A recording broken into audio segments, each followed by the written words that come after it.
So hello guys, कैसे हो आप सभी लोग। सो भाई लॉकअप सीजन 2 के कल के एपिसोड के बाद भाई आरुष बोला काफी ज्यादा गुस्से में हमें नजर आए। जी हाँ दोस्तों, मैं आपको बता दूं कि कल लैला को जो है वो काफी ज्यादा टारगेट वगैरह किया गया और भाई उन्हें काफी खरी खोटी सुनाई गई सूफी को लेकर।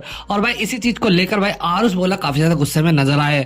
और भाई स्पेशली जो होस्ट थे इस शो के, उनको लेकर भी वो काफी ज्यादा गुस्से में नजर आए। वो क्या कुछ कह रहे हैं आप देखिए।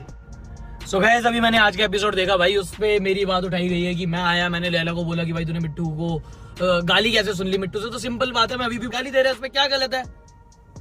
तो भाई बेसिकली उनका कहना है कि लैला अब अपने तरीके से खेलने लग गया था, चार चीजें बोलने लग गया था, तो सबकी ऐसी तैसी हो गई, सब उससे जलने लग गए। और अगर मैंने किसी को मिट्टू बोल दिया तो इसका ये मतलब नहीं था कि भाई मैं उसको कुछ गलत वे में बोल रहा हूँ। मेरा मतलब सिर्फ ये था कि जो मुंह पर मीठा बन रहा है और पीठ पीछे तेरी बुराई कर रहा है, लेकिन तुम सब लोग इसे गलत चीज की तरह दिखा रहे हो, जो कि बहुत ज्यादा गलत है। फिलहाल गाइस क्या कुछ कहना चाहेंगे आप सभी लोग इस बारे में मुझे कमेंट में जरूर बताएं। साथ ही वीडियो को लाइक और चैनल को सब्सक्राइब करना ना भूले।